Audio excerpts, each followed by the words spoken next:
Hello everybody, I'm Gwen Campbell-Mindes. Welcome to Gwen's Bookish Ramblings. So obviously, Robin McKinley's The Blue Sword, because, if you're watching this, then you can see the title. This is one of those favorite books from all the way back to when I was a kid that never quite goes away, because if you like books, then you'll have books that you always come back to, whether you're a rereader, like I am. One of the reasons this is such a good project for me is it gives me an excuse to reread all of those books that I've already read a million times, and to dig out books that I meant to get back to. But even if you're not somebody like me who likes to just read the same book over and over again until people wonder, are you finished with that yet? Seriously. The thing is that we all have those books that we come back to, and this is one of those books that I come back to. This is, among other things, one of the books that shoved me firmly along the path into being a fantasy reader, primarily. I'm not generally a speculative fiction reader. I am a fantasy reader, which is why eventually this is going to wind up being top-heavy with fantasy if it isn't seemingly already. But also, this is one of those female protagonist books that people bemoan that there aren't any of. I, as a kid, was very, very slightly irrationally, perhaps, but, boys are stinky and have cooties, determined to only read books about girls. Like I said, boys are stinky and have cooties. So, I actually have a very weird false positive on how many books there are with girls as leading characters in them, simply because if I read the back of the book and it said that it was about a guy, I just kept on moving. So, what's The Blue Sword about? The Blue Sword, actually, oddly enough, works very, very well in concert with the upcoming literary chatter book.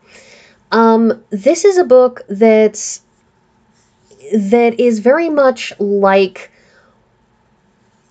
being about one of those countries that England took over back in the day when the sun never set on the British Empire.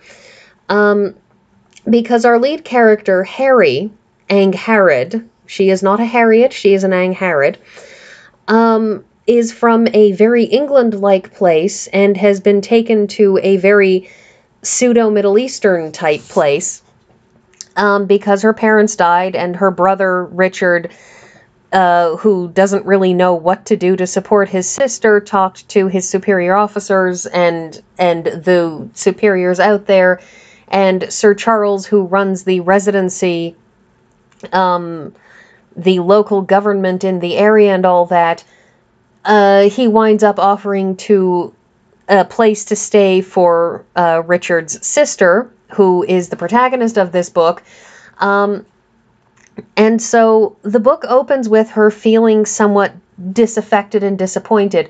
Not that she doesn't love Daria, as the Homelanders call it, Outlanders, English, although its proper name is Damar. She does love being there, and she loves the desert and all of that, but she's living in someone else's house on someone else's charity and doesn't have things to do, because when she was living at home with her father after her mother died, she still got to be, the housekeeper. She got to be the person who was running the house. She had things to do. She had responsibilities. But out there in Damar, she doesn't have any of that. And so the book opens with her very, very bored and uncertain. And we go through this book, and by the way, this is actually supposed to be a scene in the middle of the book. Honestly, if I'm not mistaken, this is most likely during the Lapran trials, which I will get to. But eventually, the native population, the native Damarians, they make an appearance, and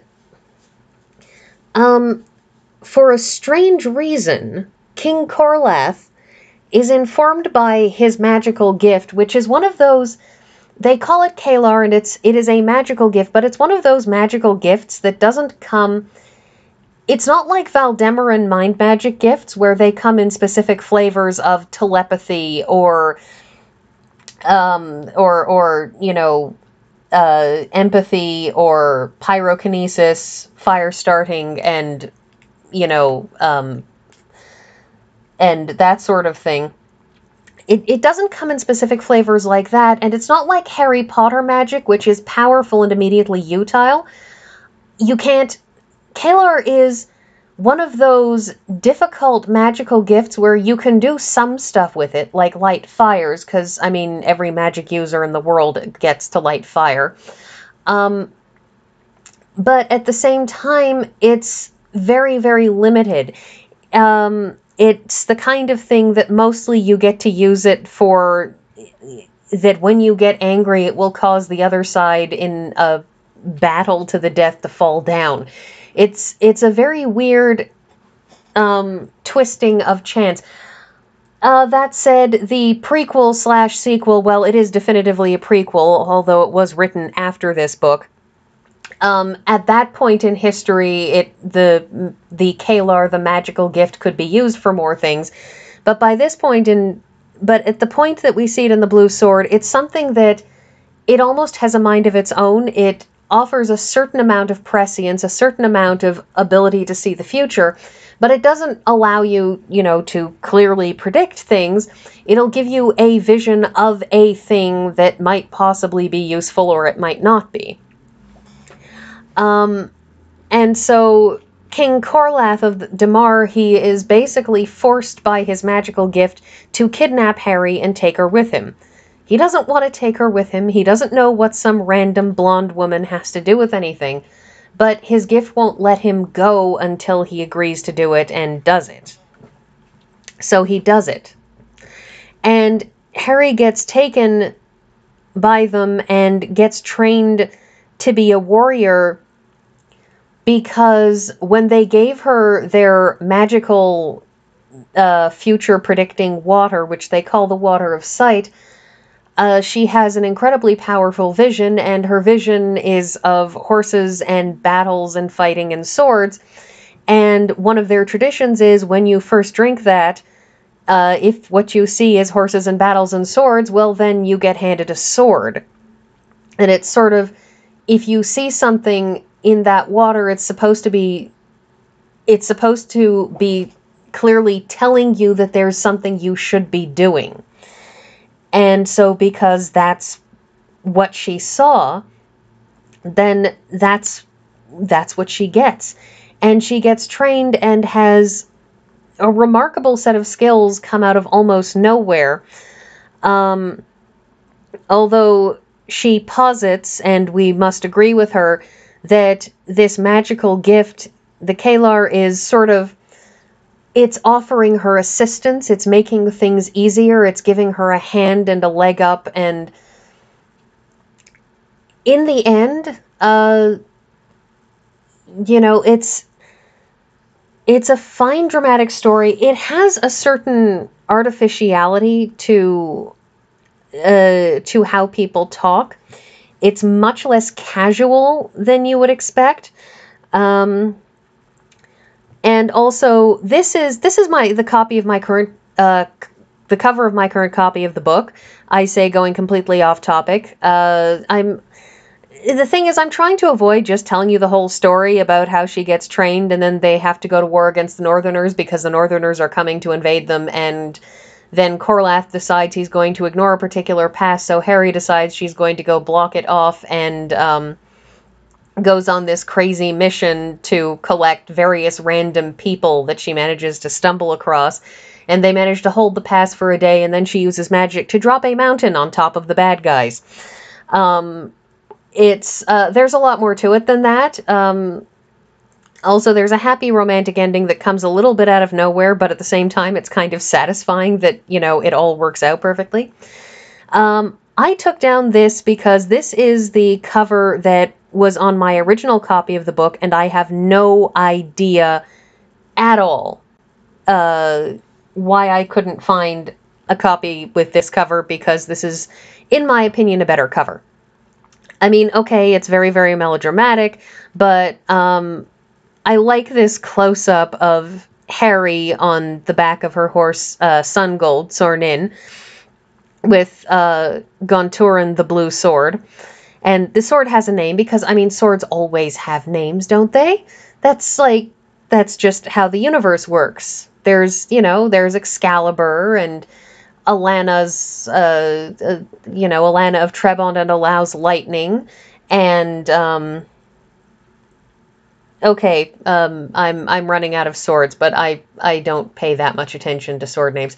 Anyways, so Gonturan is a dramatic sword with a blue jewel in the hilt that has extra magic in it, and Harry manages to use the sword and gets a magical boost from Corlath and various other things, and manages to drop a mountain on the head of the leader of the opposing army, because he not only split his army, he decided to be part of the surprise attack from behind that was going to take out Corlath. Except Harry showed up and there to hold him off. Anyways, I always liked that cover better. I mean, the first cover is nice. The Lapran trials are sort of they're a trial by combat where people who have decided they want to train in, sword play and that kind of thing, they go there and they show up and they, do obstacle courses on horses, and then they do one-on-one fights with each other. And it's a thing that has a lot of social cachet, and Harry wins it and becomes known as the Lapran Minta, which is the best, our gold medal winner. Anyway, so the thing about the Blue Sword is that it's, in a lot of ways, inextricably intertwined with its prequel follow-up book, which I will be talking about next week, because there's a very odd thing in that follow-up book where there's a character who is in both of them, even though these books are literally centuries apart in time, two characters, in fact. And when you read the other book, as I said, that will come up next week. If you're wondering, it's The Hero and the Crown. When you read The Hero and the Crown, which is all about Erin, Erin, who is this inspirational figure, this grand sweeping historical figure, in the, grand tradition of such things, of course, once you actually go and look at Erin's story, Erin is just, yes, she's a princess, but she's a princess who's a very unsatisfactory princess in every single way, and the whole thing is filled with her tripping over herself and stumbling around and not really being sure what she's doing. And, I mean, of course, it's traditional to have that sort of hero, but it's interesting that she has visions of Harry. She has visions of Harry, and Harry has visions of her, and they're so far separated by time and so many other things. And yet, in a way, Harry manages, or at least Harry's life manages to be there for Erin, not in quite the same way Erin is there for Harry, but there's an awareness there. Anyways, so I like this better, although this is both of these covers are clearly of people who have, at the very least, read a précis of the book properly, unlike, so many cover artists who haven't and just, draw stuff. Anyway, so this is a just an absolute favorite of mine, and I hope that somebody either finds this recommendation useful, or at least, nods in agreement, or at least somebody enjoyed listening to me ramble. And next week I will be talking about The Hero and the Crown, and I will see you then.